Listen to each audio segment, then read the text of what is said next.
কুমিল্লার ১৪ গ্রামে সোনার দোকানে ডাকাতির সময় গুলিতে এক ব্যবসায়ী আহত হয়েছেন। উপজেলার মিরাজ বাজারে মসজিদ মার্কেট নামের বিপণী বিতানের প্রীতি জুয়েলার্সের ডাকাতি শেষে পালানোর সময় গুলিবর্ষণ ও ককটেল বিস্ফোরণ ঘটায় ডাকাত দল। ওই সময় বাজারের ব্যবসায়ীরা ধাওয়া দিতে ডাকাত সন্দেহে এক ব্যক্তিকে আটক করে। গতকাল শনিবার রাতে এ ঘটনা ঘটে। এ ঘটনায় আজ রোববার সকালে থানায় মামলা করেছেন প্রীতি জুয়েলার্সের স্বত্বাধিকারী রবীন্দ্রচন্দ্র দত্ত। মামলায় আটক কাউসার আহমেদকে গ্রেপ্তার দেখানো হয়েছে। তিনি ছাড়া মামলায় অজ্ঞাত ৮ থেকে ১০ জনকে আসামি করা হয়েছে। ডাকাত দল অস্ত্রের মুখে জিম্মি করে ২৫ ভরি সোনা লুট করে নিয়ে গেছে বলে উল্লেখ করেছেন বাদী। লুট করা সোনার বাজার মূল্য ৩৭,২০,০০০ টাকা।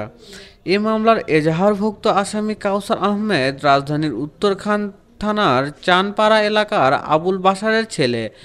তার কাছ থেকে একটি ম্যাগাজিন সহ ৪টি গুলি, ২টি চাপাতি সহ বিভিন্ন সরঞ্জাম উদ্ধার করা হয়েছে বলে জানিয়েছে পুলিশ।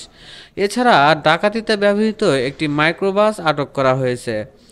খোঁজ নিয়ে এবং প্রত্যক্ষদর্শীদের বরাতে জানা যায়, গতকাল রাত ৮টার দিকে মিয়ার বাজারের প্রীতি জুয়েলার্সে ডাকাতির ঘটনা ঘটে।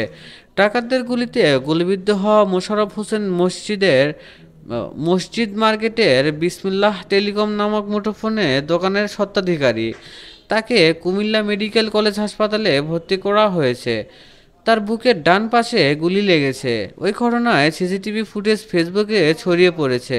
এ বিষয়ে আজ দুপুরে চট্টগ্রাম থানার ভারপ্রাপ্ত কর্মকর্তা সি মোহাম্মদ হিলাল উদ্দিন আহমেদ বলেন, ঘটনার সময় কাউসার আহমেদকে স্থানীয় জনতা ধাওয়া দিয়ে আটক করে। থানায় মামলা হওয়ার পর তাকে ওই মামলার গ্রেপ্তার দেখানো হয়েছে। কিছুক্ষণ পর তাকে আদালতে পাঠানো হয়েছে। ঘটনার পর আমরা সিসিটিভি ফুটেজ সংগ্রহ করেছি। ডাকাত দল ২টি গাড়ি নিয়ে এসেছিল। এর মধ্যে পালানোর সময় একটি গাড়ি বিকল হয়ে যাওয়ায় সেটি ফেলে পালিয়ে যায় ডাকাতেরা। অন্য ডাকাত সদস্যদের আটক এবং লুট হওয়া সোনা উদ্ধারের চেষ্টা করছি।